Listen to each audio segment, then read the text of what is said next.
और खबर गौतम बुद्ध नगर से है, जहां पर कुत्तों का आतंक थमने का नाम नहीं ले रहा है। नोएडा और ग्रेटर नोएडा की सोसाइटियों से कुत्तों को लेकर आए दिन कोई ना कोई मामला सामने आता ही रहता है। ग्रेटर नोएडा में आवारा कुत्तों के हमले लगातार बढ़ते नजर आ रहे हैं और अब ताजा मामला ग्रेटर नोएडा के सेक्टर बीटा 1 का है, जहां एक आवारा कुत्ते ने अचानक महिला और बच्चे पर हमला कर दिया।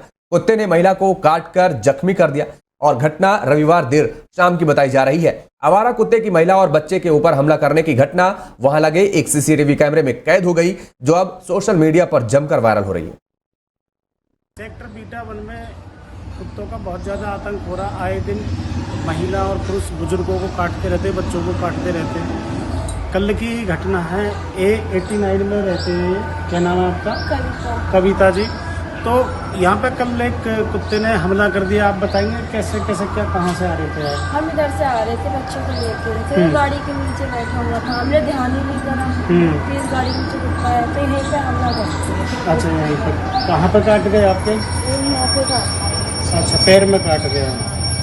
तो देखिए, लगातार कुत्तों की जो जनसंख्या है वो बढ़ जा रही है। इनकी नसबंदी होनी चाहिए, क्योंकि हम भी ग्रेटर नोएडा प्राधिकरण में कई बार बोल चुके हैं कि कुत्तों का आतंक बहुत ज्यादा हो रहा है। मुजफ्फरनगर में गैंगस्टर के 3 आरोपियों ने अपराध की दुनिया से तौबा किया। तीनों आरोपी तख्ती लेकर शहर कोतवाली पहुंचे। इस दौरान उन्होंने तख्ती पर लिखा था कि कप्तान साहब, कोतवाल साहब, माफ कर दो, अब अपराध की दुनिया से तौबा। तीनों ने पुलिस के सामने सरेंडर कर दिया। बता दें कि शहर कोतवाली पुलिस ने 19 जनवरी को क्षेत्र के जंगल में गोवध करने की तैयारी में जुटे 13 गोकशों को गिरफ्तार किया था, जिसमें 3 आरोपियों को मुठभेड़ के दौरान पैर में गोली लगने से वह घायल हो गए थे। 2 दिन पहले सभी आरोपियों के खिलाफ शहर कोतवाली प्रभारी महावीर सिंह चौहान ने गैंगस्टर एक्ट का मुकदमा भी दर्ज किया था।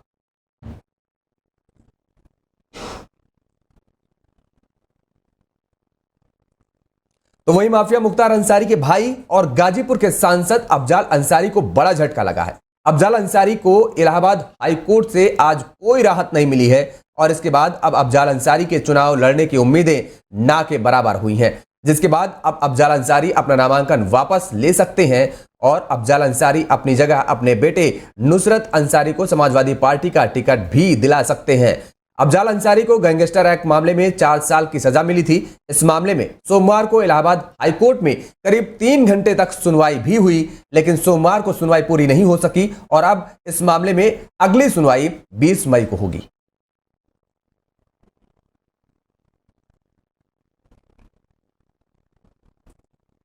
लोकसभा चुनाव के चौथे चरण के बाद आपको बता दें कि इस दौरान आज कन्नौज में भी वोटिंग हो रही है। यहां से समाजवादी पार्टी के मुखिया अखिलेश यादव खुद ही उम्मीदवार हैं। उनका मुकाबला बीजेपी के मौजूदा सांसद सुब्रत पाठक से है। आज सुबह 7 बजे से शुरू हुई वोटिंग के दौरान यहां मतदाता घर से निकलकर बूथों तक पहुंच रहे हैं। सुबह से ही मतदान की रफ्तार बरकरार है और इस बीच कन्नौज पहुंचे अखिलेश यादव ने कहा कि जनता खुद निकल पड़ी है वोट डालने। मैं नहीं चाहता था यहां आना, लेकिन बीजेपी के लोग घूम रहे हैं जगह जगह, तो मैं भी आ गया। बेईमानों से देश को बचाने के लिए जमकर मतदान करें, अखिलेश यादव ने बात कही।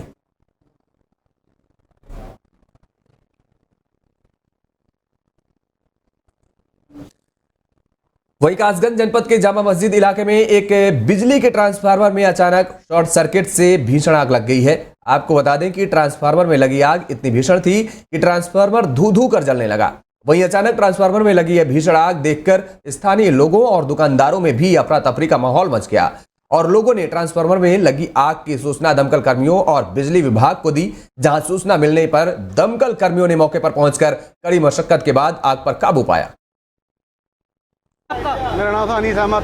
अनीस जी, ये आग लगी कैसे लगी थी यहाँ पर? ये साहब रात को ट्रांसफार्मर रखा गया था यहाँ पर और इस पर काफ़ी लोड होने की वजह से ये लोड एडजस्ट नहीं कर पाया, बर्दाश्त नहीं कर पाया, इसलिए आग लग गई। कितनी देर हो गई आग लगी? इसे आग लगे हुए तकरीबन 45 मिनट हो गए। आपने फायर ब्रिगेड को सूचना दी? फायर ब्रिगेड को सूचना दी, वो अपने टाइम पे आ गई। आने में टाइम तो लगता ही है और सारे पत्रकार महोदय भी यहाँ मौजूद हैं और पुलिस प्रशासन भी यहाँ मौजूद है। लगभग सब अपने अपने काम में लगे हुए हैं। लिहाजा आग पे कोई किसी तरह की जनहानि नहीं हुई है, ना कोई किसी तरह का नुकसान हुआ है और आग पे काबू पा लिया गया है और आज भी अभी भी फायर ब्रिगेड वाले काम कर रहे हैं आग बुझाने का। उधर श्रमिकों की समस्याओं को लेकर आए दिन आ रहे शिकायतों के बाद आज मुख्य कार्यपालक अधिकारी सेक्टर 49 के लेबर चौक पहुंचकर श्रमिकों की समस्याओं को सुना, जिसमें नोएडा प्राधिकरण के कई जिम्मेदार अधिकारी भी मौजूद रहे। वहीं निरीक्षण के दौरान श्रमिकों की तरफ से कई समस्याओं से अवगत कराया गया और जिसमें सेक्टर 49 के लेबर चौक पर पीने की पानी की व्यवस्था के साथ ही शौचालय जैसी मूलभूत समस्याओं के निराकरण कराने की बात भी श्रमिकों द्वारा कही गई, जिसके बाद कार्यपालक अधिकारी ने 1 सप्ताह के अंदर पानी की व्यवस्था कराने और अतिरिक्त शौचालय की व्यवस्था को लेकर प्राथमिकता से लेते हुए काम कराने के निर्देश भी दिए हैं। इतना ही नहीं, वेटिंग पॉइंट बनाने और धूप के साथ बारिश से बचने के लिए भी व्यवस्था करने के निर्देश दिए हैं।